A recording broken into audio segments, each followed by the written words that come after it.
बाद सर आपसे ये भी समझना चाहेंगे कि ये जो फैसला हुआ है, जिस तरह से ब्रिक्स में दोनों नेता साथ दिखाई दिए हैं, द्विपक्षीय वार्ता हुई है, डिसएंगेजमेंट अब हम देख रहे हैं, ये ग्लोबल मैसेज भी है कि भारत किस तरह से आगे बढ़ रहा है, भारत का जो एक ग्लोबल पर्सपेक्टिव है वो भी इससे डेवलप हो रहा है। इससे अमेरिका को भी, जो भारत के साथ अच्छी बातचीत रखता है, उसको भी टेंशन हो रही है सर। हाँ बिल्कुल, देखो एक चीज बड़ा साफ सुथरा मैसेज वर्ल्ड में गया कि अगर कोई चीन के साथ आंखों में आंखें मिला के देख सकता है तो भारत। अगर आप इंडो पैसिफिक में देखो तो वो दादागिरी कर रहा है, फिलीपींस की जो शिप है उनको रोक देता है, कहीं ना कहीं वो ताइवान पे हड़पने की कोशिश कर रहा है। मगर जब लद्दाख की बात आई तो भारत ने एक प्रकार बहुत हार्ड स्टैंड लिया और ये बहुत साफ सुथरा मैसेज चीन को भेजा, जब तक यथास्थिति अप्रैल 2020 की नहीं हो जाती हम जो आगे कोई बातचीत नहीं करेंगे, जब तक कोई भी समझौता नहीं होगा, जब तक पीस और ट्रैंक्विलिटी बॉर्डर पे ना आए। मुझे लगता है ये चीन को झुकना पड़ा और ये एक भारत की कूटनीति की जीत है कि आज चीन को मानना पड़ा कि स्पेशली देपसांग और देमचौक में जो यथास्थिति अप्रैल 2020 की थी उसको वो मानने को तैयार हुआ। ये भारत की कूटनीति, भारत की मिलिट्री पावर को दर्शाता है कि ठीक है सर, बहुत ही महत्वपूर्ण बातों का आप जिक्र कर रहे हैं और नए भारत का दम दुनिया ने भी देखा, चीन ने कैसे सरेंडर कर दिया। इसी बीच अब आगे बढ़ेंगे खबरों में और अब आपको बताएंगे पिछले 2 हफ्ते से जम्मू कश्मीर में आतंकी घटनाएं अचानक से बढ़ गई हैं। आतंकी हमलों में ज्यादातर बाहरी लोगों को निशाना बनाया जा रहा है। शोपिया, गांदरबल, त्राल के बाद अब गुलमर्ग में आतंकी हमला हुआ है।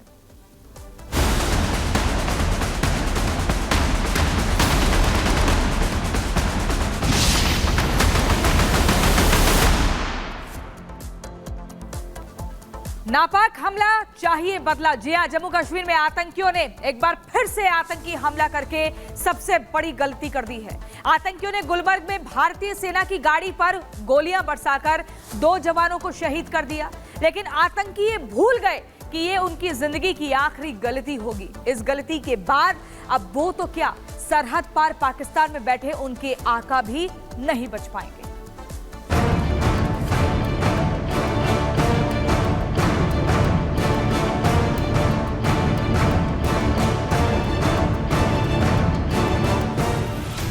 कि जब गीदड़ की मौत आती है तो वो शहर की तरफ भागता है और आतंकियों की मौत भी उन्हें पाकिस्तान से हिंदुस्तान खींच लाई है। गुरुवार को आतंकियों ने गुलमर्ग में भारतीय सेना के वाहन पर गोलियां बरसाकर इतनी बड़ी गलती कर दी है कि इस बार वो तो क्या, पाकिस्तान में बैठे उसके आका भी नहीं बच सकेंगे, क्योंकि इस आतंकी हमले से भारतीय सेना गुस्से में है और सेना ने आतंकियों का पूरा हिसाब किताब तैयार कर लिया है। आतंकियों को कैसे मारा जाएगा, कहां मारा जाएगा और किस खतरनाक हथियार से मारा जाएगा, इसका पूरा प्लान रेडी है। सेना अपने जवानों की शहादत का बदला कब लेगी, ये हम आपको विस्तार से बताएंगे, लेकिन उससे पहले आपको बता देते हैं कि आतंकियों ने कैसे गुरुवार को भारतीय सेना पर घात लगाकर हमला किया। दरअसल आतंकियों ने निहत्थे जवानों को उस वक्त निशाना बनाया जब गुलमर्ग के नागिन इलाके से भारतीय सेना का काफिला जा रहा था। तभी वहां छिपे आतंकियों ने जवानों को चारों तरफ से घेरकर गोलियां बरसा दी। जब तक जवान कुछ समझ पाए और हथियार उठाकर आतंकियों को ललकारते, आतंकी हमेशा की तरह पीठ दिखाकर भाग गए और सेना का सामना करने की हिम्मत नहीं दिखा पाए। लेकिन अचानक हुए इस हमले में 2 जवान शहीद हो गए, जबकि 2 पोर्टर भी अपनी जान गंवा बैठे। दरअसल पोर्टर सेना की मदद के लिए होते हैं और वो पहाड़ी इलाकों में सामान पहुंचाने में सेना की मदद करते हैं। अचानक हुए इस हमले से पूरा कश्मीर दहल गया है। बताया जा रहा है कि 3 से ज्यादा आतंकी थे जिन्होंने सेना पर हमला किया, जिसके बाद अब गुलमर्ग में हाई अलर्ट घोषित किया गया है। सुरक्षा बल के जवान सबसे खतरनाक हथियार लेकर उसी इलाके में पहुंच चुके हैं जहां आतंकी हमला हुआ था। आतंकियों की तलाश शुरू कर दी गई है। भारतीय सेना रोज रोज के आतंकी हमले से इतने गुस्से में है कि इस बार तो वो गुलमर्ग में पर्यटकों की आवाजाही तक रोक दी गई है, जिसका सीधा मतलब है कि इस बार आमने सामने का मुकाबला होगा और सेना आतंकियों की मौत की नींद सुलाकर ही दम लेगी। गुलमर्ग में यहाँ पर आर्मी के एक वाहन पर गोलियां चलाई, जिसमें अभी तक जो है 4 लोगों की जो मौत हुई है और कोऑर्डिनेट सर्च ऑपरेशन अभी भी जारी है। हालांकि सूत्रों के हवाले से ये भी बताया जा रहा है कि जैश ए मोहम्मद का जो आउटफिट पफ है वो उन्होंने रिस्पॉन्सिबिलिटी ली है इस अटैक की। कुल मिलाकर जो भी अभी ऑपरेशन चल रहा है, हालांकि लाइन ऑफ कंट्रोल के जितने भी एरियाज हैं उनको अभी हाई अलर्ट पर रखा गया है। जिस जगह पर यह आतंकी हमला हुआ वहां से एलओसी केवल 5 किलोमीटर की दूरी पर है। ऐसा माना जा रहा है कि आतंकियों ने उत्तरी कश्मीर के बोटा पथरी सेक्टर से घुसपैठ की होगी, लेकिन इस बार आतंकी किसी कीमत में बख्शे नहीं जाएंगे, वो बचेंगे नहीं। जिस तरह के हालात इन दिनों कश्मीर में बन रहे हैं, उससे तो यही लग रहा है कि कश्मीर के आतंकी तो क्या, अब पाकिस्तान में बैठे आतंकी भी नहीं बचने वाले, क्योंकि आतंक पर लगाम लगाने के लिए सेना कुछ भी करने को तैयार है। Bureau report, Republic Bharat.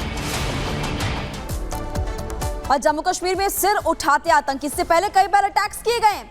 आपको 24 अक्टूबर की जानकारी देते हैं सबसे पहले, उसके बाद बाकी आपको तारीख बताएंगे कब कब अटैक किया गया। त्राल में गैर कश्मीरी पर हमला किया गया, शुभम को गोली मारी थी।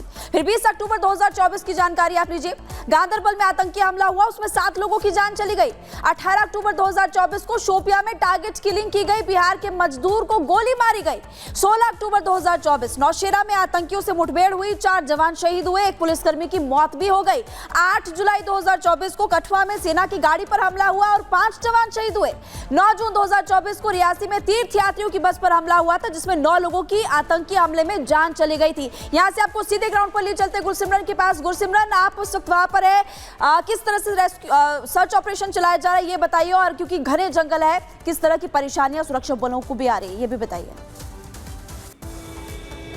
देखिए, सुरक्षा बलों के लिए सबसे बड़ी चुनौती यह है कि अब इस आतंकी हमले को 12 घंटे से ज़्यादा का समय बीत चुका है और पूरी रात जो है सर्च ऑपरेशन को हॉल्ट पर रखा गया था, यानी कि आतंकी अपने सुरक्षित ठिकानों पर पहुंचने तक पे सफल भी हो सकते हैं, क्योंकि ये चुनौतियां जो हैं पहले ऑपरेशंस में भी सामने आई हैं। खासतौर पर एक बात इस हमले के बाद ध्यान में रखने वाली है कि भारतीय सेना की वो स्पेशल फोर्सेज, जिसमें कि पैरा स्पेशल फोर्सेज हों या फिर राष्ट्रीय राइफल यूनिट्स हों, जिन्हें कि आतंक विरोधी अभियानों के लिए खासतौर पर तैयार किया जाता है, पिछले 3 से 4 साल में 12 बड़े हमले जो हैं इन स्पेशल फोर्सेस पर हो चुके हैं।